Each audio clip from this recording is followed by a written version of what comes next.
ಸ್ನೇಹಿತರೆ, ಇವತ್ತಿನ ಮನೆ ಮದ್ದು ಭಾಗವಾಗಿ ಈ ಪಾರ್ಶ್ವವಾಯು ಅಂದ್ರೆ ಪ್ಯಾರಾಲಿಸಿಸ್ ಅನ್ನೋದು ಅರ್ಧಾಂಗ ವಾಯು ಅಂತ ಹೇಳ್ತೀವಿ. ಪಾರ್ಶ್ವವಾಯು ಅಂತ ಹೇಳ್ತೀವಿ. ಇದು ತುಂಬಾ ತುಂಬಾ ಜನಗೆ ತೊಂದರೆ ಮಾಡ್ತಾ ಇದೆ. ಇದು ಹೇಳ್ಬೇಕಂದ್ರೆ ಇದು ಎಷ್ಟು ಜನ ಈಗಾಗಲೇ ಸಫರ್ ಆಗ್ತಾ ಇದ್ದಾರೆ. ಇದಕ್ಕೂ ಈ ಕಾಯಿಲೆಗಳಿಗೆ ಕಾರಣಗಳೇನು ಮತ್ತೆ ಪರಿಹಾರಗಳೇನು, ನಿಸರ್ಗ ಕ್ರಮ ಏನು, ಮನೆ ಮದ್ದೇನು, ಅದು ಸ್ವಲ್ಪ ತಿಳ್ಕೊಳ್ಳೋಣ. ಸ್ನೇಹಿತರೆ, ಇದು ಕಾರಣ ರಕ್ತಹೀನತೆಯಿಂದ, ಅಜೀರ್ಣದಿಂದ, ಹೇಳ್ಬೇಕಂದ್ರೆ ಅಗ್ನಿ ಅಗ್ನಿ ಕೊರತೆ, ಹೊರಗಡೆ ಜಠರಾಗ್ನಿ ಕೊರತೆ ಹೇಳ್ಬೋದು, ಮತ್ತೆ ನಿದ್ದೆ ಕೊರತೆ, ಸಮಯಕ್ಕೆ ಸರಿಯಾಗಿ ಊಟ ಮಾಡೋದಿಲ್ಲದು, ಮತ್ತೆ ಮಾದಕ ದ್ರವ್ಯ ಮಾದಕ ಪದಾರ್ಥ ಹೆಚ್ಚು ಸೇವನೆ ಮಾಡ್ತಾ ಇರ್ತಾರೆ. ಇವೆಲ್ಲ ಆಗ್ತಾ ಇದೆ. ಮತ್ತೆ ಎಣ್ಣೆ ಸ್ನಾನ ಮಾಡೋದು ಮರ್ತು ಬಿಟ್ಟಿದ್ವಿ ನಾವು, ಅದನ್ನು ಮಾಡ್ಬೇಕಾಗತ್ತೆ ಅವಾಗ. ಮತ್ತೆ ಸಕ್ಕರೆ ಕಾಯಿಲೆಗಳು ಬಂದಿರೋರಿಗೆ, ಸೊ ಈ ರೋಗ ನಿರೋಧಕ ಶಕ್ತಿ ತುಂಬಾ ಕಡಿಮೆ ಇರುವಂತವ್ರಿಗೆ, ಸೊ ಈ ದೇಹಕ್ಕೆ ಬೇಕಾಗಿರೋಂತ ಈ ಶಕ್ತಿ ಕೊರತೆಯಿಂದ ಏನಾಗತ್ತೆ, ಖಂಡಿತವಾಗಿ ದೇಹದಲ್ಲಿ ಯಾವುದೋ ಒಂದು ಭಾಗ ನಿರ್ಜೀವ ಆಗತ್ತೆ. ಹೇಳ್ಬೇಕಂದ್ರೆ ಅಂದ್ರೆ ಆ ಶಕ್ತಿ ಹೊರಟೋಗ್ತದೆ. ಇಂತ ಇದೆಲ್ಲ ನೋಡ್ತಾ ಇದ್ರೆ ಇಷ್ಟೆಲ್ಲ ಕಾರಣಗಳು ಬೇರೆ ಬೇರೆ ಕಾರಣಗಳು ಸ್ನೇಹಿತರೆ. ಇವೆಲ್ಲ ಕಾರಣಗಳಿಂದ ಏನಾಗತ್ತೆ ಅಂದ್ರೆ ಇದು ಪಾರ್ಶ್ವವಾಯು ಅಂತ ಒಂದು ಆಗ್ತಾ ಇರ್ತದೆ. ಇನ್ನು ಹೇಳ್ಬೇಕಂದ್ರೆ ಹೆಚ್ಚಾಗಿ ರಕ್ತ ರಕ್ತ ಒತ್ತಡ ಹೆಚ್ಚಾಗಿ ಏನಾಗತ್ತೆ ಗೊತ್ತಾ, ನಾವು ಇಂದಿನ ಕ್ಲಾಸಲ್ಲಿ ತಿಳ್ಕೊಂಡಿದ್ವಿ.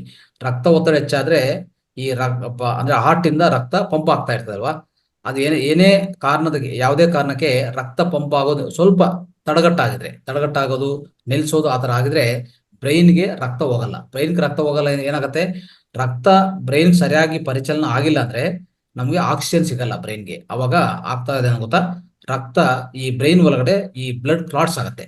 ಬ್ಲಡ್ ಕ್ಲಾಟ್ಸ್ ಆಗಿದ ತಕ್ಷಣವೇ ಬರೋದೇ ಈ ಪಾರ್ಶ್ವವಾಯು, ಪ್ಯಾರಾಲಿಸಿಸ್ ಅಂತ ಅರ್ಥ ಮಾಡ್ಕೊಳ್ಳಿ ಸ್ನೇಹಿತರೆ. ಇದಕ್ಕೊಂದು ನಿಸರ್ಗ ಕ್ರಮ ಹೇಳ್ತೀನಿ, ಆಮೇಲೆ ಮನೆ ಮದ್ದು ನೀವು ತಿಳ್ಕೊಳ್ಳಿ. ಇಷ್ಟೇ ಕಾರಣಗಳು, ಇಷ್ಟಿಂದ ಏನೂ ಇಲ್ಲ, ಬೇರೆ ಕಾರಣಗಳು ಯಾವುದೂ ಇಲ್ಲ. ಆದ್ರೆ ಪಾರ್ಶ್ವವಾಯುವಿಗೆ ನಾವು ಇಂದಿನ ತರಗತಿಯಲ್ಲಿ ತಿಳ್ಕೊಂಡಿರ್ತೀವಿ.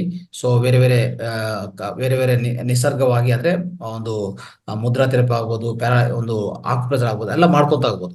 ಅವೆಲ್ಲಾನು ಮಾಡ್ಕೊಂತ ಜೊತೆಗೆ ಈ ಮನೆ ಮದ್ದು ಪಾಲನೆ ಮಾಡಿ ಸ್ನೇಹಿತರೆ. ಈ ಮನೆ ಮದ್ದು ಏನಂದ್ರೆ ನಿಸರ್ಗ ಕ್ರಮ ಹೇಗಿರ್ತದೆ ಅಂದ್ರೆ ನಿತ್ಯ ನಿತ್ಯನ ಏನ್ ಮಾಡ್ಬೇಕು ಗೊತ್ತಾ, ಈ ಪ್ಯಾರಾಲಿಸಿಸ್ ಬಂದಿರೋರು ಯಾವ ಭಾಗಕ್ಕೆ ಪ್ಯಾರಾಲಿಸಿಸ್ ಬಂದಿದೆ, ಲೆಫ್ಟ್ ಅಲ್ಲಿ ಅಂದ್ರೆ ಈ ಎಡಗಡೆನಾ ಬಲಗಡೆನಾ ಅಂತ ತಿಳ್ಕೊಬೇಕು. ಸೊ ಆ ಪ್ರದೇಶದಲ್ಲಿ ಸಾಸಿವೆ ಎಣ್ಣೆ ಮಸಾಜ್ ಇಡೀ ದೇಹಕ್ಕೆ ಮಾಡ್ಕೊಳ್ಳಿ, ಪರವಾಗಿಲ್ಲ. ಈ ಸಾಸಿವೆ ಇದೆಯಲ್ಲ, ಸಾಸಿವೆ ಆಯಿಲ್ ಅಂತ, ಈ ಸಾಸಿವೆ ಎಣ್ಣೆಯಿಂದ ಚೆನ್ನಾಗಿ ಮಸಾಜ್ ಮಾಡ್ಕೊಳ್ಳಿ, ಮತ್ತೆ ನಿತ್ಯ ತಲಸ್ನಾನ ಮಾಡಿ. ಓಕೆ, ಇಂಥದ್ದು ಮಾಡ್ತಾ ಹೋದ್ರೆ ಒಂದು ಒಳ್ಳೆ ನಿಸರ್ಗ ಕ್ರಮ ಅಂತ ಹೇಳ್ಬೋದು ಸ್ನೇಹಿತರೆ ಇದು. ಓಕೆ, ಇದೊಂದು ನಿಸರ್ಗ ಕ್ರಮ ಆಗಿರ್ತದೆ. ಆಮೇಲೆ ಎರಡನೇದು, ಈ ಪಾರ್ಸಿ ಆಗಿರೋಂತ ಭಾಗಕ್ಕೆ ಉಪ್ಪಿಂದ ಶಾಖ ತೋರಿಸ್ಬೇಕು. ಉಪ್ಪು ಅಂದ್ರೆ ಒಂದು ಚಿಕ್ಕದು ಉಪ್ಪು ಏನ್ ಮಾಡ್ತೀವಿ, ಒಂದು ಬಟ್ಟದಲ್ಲಿ ಹಾಕೊಂಡು ಆ ಉಪ್ಪಿಂದ ಚೆನ್ನಾಗಿ ಶಾಖ ತೋರಿಸ್ಬೇಕು. ಯಾವ ಭಾಗಕ್ಕಾದ್ರೆ ಆ ಭಾಗಕ್ಕೆ ಶಾಖ ತೋರಿಸಿ, ಉಷ್ಣತೆ ತೋರಿಸಿ, ಅವಾಗ ತುಂಬಾ ಕಡಿಮೆ ಆಗ್ತದೆ, ಬೇಗ ಕಡಿಮೆ ಆಗುತ್ತೆ.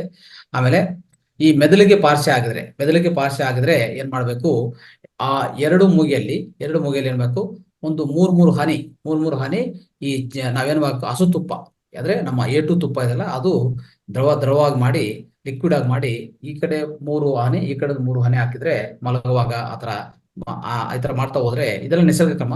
ಈ ತರ ಮಾಡಿದ್ರೆ ವೇಗವಂತವಾಗಿ ಈ ಪಾರ್ಶ್ವವಾಯುವಿನ ನಾವು ಆಚೆ ಬರೋಂತ ಅವಕಾಶ ಇದೆ ಸ್ನೇಹಿತರೆ. ಆಮೇಲೆ ಮನೆ ಮದ್ದು ಏನಿರ್ತದೆ ಗೊತ್ತಾ, ಈ ಮನೆ ಮದ್ದು ಅನ್ನೋದು ನೋಡಿ, ಬೆಳಗ್ಗೆ ಬರೀ ಹೊಟ್ಟೆಗೆ 1 ಕಪ್ಪು ಏಟು ಹಾಲು, ಈ ಜೊತೆಗೆ ಒಂದು 8 ಬೆಳ್ಳುಳ್ಳಿ ಫಲಕಗಳು ಹಾಕಿ ಸೇವಿಸಬೇಕಾಗತ್ತೆ. ಅಂದ್ರೆ ಹಾಕಿ ಕುದಿಸಿ ಆಮೇಲೆ ಅದನ್ನು ಸೇವಿಸಿ, ಅಂದ್ರೆ ಸೋಸಿದ ಮೇಲೆ ಬೇಕಂದ್ರೆ ಸೇವನೆ ಮಾಡ್ಕೊಳ್ಳಿ. ಹಾಗೆ ಫಲಕಗಳು ತಿನ್ಬೋದು, ತೊಂದರೆ ಇಲ್ಲ. ಆದ್ರೆ ಸೋಸ್ಕೊಂಡು ಅಂತ ಆ ಹಾಲನ್ನು ಕುಡಿದ್ರೆ ಅದು ಬೇಗವಂತವಾಗಿ ನಿಮ್ಗೆ ಪರಿಹಾರ ಕೊಡುತ್ತೆ ಅಂತ ಹೇಳ್ತಾರೆ. ಆಮೇಲೆ ದಿನಕ್ಕೊಂದ್ಸರಿ ಈ ಹುರ್ಲಿ ಗಂಜಿಯನ್ನು, ಅಂದ್ರೆ ಈ ಹುರ್ಲಿ ಕಾಲ ಅಂತಿದೆಯಲ್ಲ, ಅಂದ್ರೆ ಹಾರ್ಸ್ ಗ್ರಾಮ್ ಅಂತ ಹೇಳ್ತೀವಿ ನೋಡಿ, ಆ ಹುರ್ಲಿ ಗಂಜಿಯನ್ನು ಬೆಲ್ಲ ಹಾಕಿ ಸೇವಿಸೋದು ತುಂಬಾ ಉತ್ತಮ ಈ ಪಾರ್ಶ್ವ ಇರುವಂತ ಈ ಪ್ಯಾರಾಲಿಸಿಸ್ ಆಗಿರುವಂತವ್ರಿಗೆ. ಓಕೆ, ಮತ್ತೆ ದಿನಕ್ಕೊಂದ್ಸರಿ ಹಸಿ ಶುಂಠಿ ಕಷಾಯ ಸೇವನೆ ಮಾಡೋದು ಅದು ತುಂಬಾ ಉತ್ತಮ ಸ್ನೇಹಿತರೆ. ಆಮೇಲೆ 4ನೇ ಪರಿಹಾರ ಹೇಗಿರ್ತದೆ ಅಂದ್ರೆ ದಿನ ದಿನ ಮಧ್ಯಾಹ್ನ ಊಟಕ್ಕೆ ಏನಂದ್ರೆ ಒಂದು ಫಲಕ್ಕೆ ಬೆಳ್ಳುಳ್ಳಿ ಸೇವನೆ ಮಾಡೋದು ತುಂಬಾ ಉತ್ತಮ. ಅದೇನ್ ಮಾಡ್ಬೇಕಂದ್ರೆ ದಿನ ಹೆಚ್ಚು ಮಾಡ್ತಾ ಹೋಗ್ಬೇಕು ಸ್ನೇಹಿತರೆ. ಎಷ್ಟುವರೆಗೆ ಅಂದ್ರೆ ಒಂದು ಒಂದು ಒಂದು ಬೆಳ್ಳುಳ್ಳಿ ಮೊದಲನೇ ದಿನ ತಿಂದ್ರೆ 2ನೇ ದಿವಸ 3ನೇ ದಿವಸ ಆತರ 21 ದಿವಸಕ್ಕೆ ನಾವು ಒಂದು 21 ಬೆಳ್ಳುಳ್ಳಿಗಳು ನಮ್ಮ ಆಹಾರದಲ್ಲಿ ಅಂದ್ರೆ ಆಹಾರ ಭಾಗವಾಗಿ ಯಾವುದೇ ಒಂದು ಮುಖಾಂತರ ಯಾವುದೇ ಒಂದು ರೂಪೇನ ನಾವು ಅದು ತಿಂತ ಹೋದ್ರೆ ನಿಮ್ಗೆ ಮತ್ತೆ ಅನಂತರ ಏನ್ ಮಾಡ್ಬೇಕು, 21 ದಿವಸದಿಂದ ಮತ್ತೆ 21 ದಿವಸ ಆಯ್ತಲ್ಲ, 21 ದಿವಸಕ್ಕೆ 21 ಬೆಳ್ಳುಳ್ಳಿ ನಮ್ಮ ಆಹಾರದಲ್ಲಿ ಸೇವನೆ ಮಾಡಿದಂತ ಇಟ್ಕೊಳ್ಳಿ. ನೆಕ್ಸ್ಟ್ 21 ದಿವಸದಿಂದ ಮತ್ತೆ ಕೆಳಗೆ ಬರ್ತಾ ಇರಬೇಕು. 21 ದಿವಸ 20 ದಿವಸ ಅಂದ್ರೆ ಮತ್ತೆ ಅದು ಕಮ್ಮಿ ಮಾಡ್ತಾ ಬರ್ಬೇಕಾಗತ್ತೆ. ಆ ತರನ ಮಾಡ್ಕೊಳ್ಳಿ. ಇದು ಬೆಳ್ಳುಳ್ಳಿಯಿಂದ ಒಳ್ಳೆ ಪರಿಹಾರ ಹೇಳ್ಬೇಕಂದ್ರೆ. ಮತ್ತೆ 5ನೇ ಪರಿಹಾರ ಏನಿರ್ತಂದ್ರೆ ರಾತ್ರಿ ಊಟಕ್ಕೆ ಮೊದಲೇ 1 ಲೋಟೆ ಈ ಈ ಆಡಿನ ಹಾಲು ಅಂದ್ರೆ ಗೋಟ್ ಮಿಲ್ಕ್ ಸ್ನೇಹಿತರೆ, ಒಂದು ಗೋಟ್ ಮಿಲ್ಕ್ 1 ಲೋಟಕ್ಕೆ 1 ಚಮಚೆ ಅಶ್ವಗಂಧ ಚೂರ್ಣ, 1 ಚಮಚೆ ಜೇನುತುಪ್ಪ ಹಾಕಿ ಸೇವನೆ ಮಾಡಿ.